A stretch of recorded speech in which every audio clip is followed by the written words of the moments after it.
தொழில் ரீதியா அபாரமான நல்ல அமைப்புகள் இப்போது உண்டு. லாபஸ்தானத்துல புதன் 11ஆம் இடத்துல உங்க ராசிநாதன் புதன் இந்த மாதம் முழுவதும் இருக்கிறார்.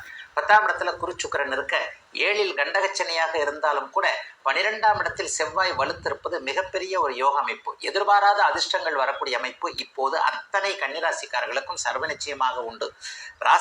ராசிநாதன் வலுத்திருக்கின்ற இந்த அமைப்புல 9ஆம் அதிபதி 10ஆம் இடத்துல இருந்தா தர்மகர்மாதிபதி யோகம் இல்லையா?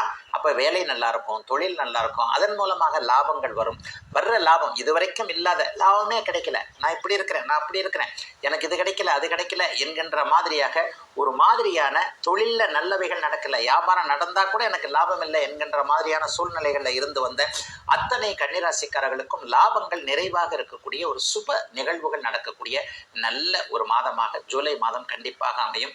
என்ன கொஞ்சம் கோபதாபங்கள் அதிகமாக இருக்கும். 12ஆம் இடத்துல இன்றைக்கு செவ்வாய் பஞ்சம் இருப்பது என்பது ஏதேனும் ஒரு சூழ்நிலையில விரயங்கள் அசுப விரயங்களாக நடக்கக்கூடிய அமைப்பு. சகோதரர்களால் ஏதாவது செலவு வரலாம். கன்னிராசி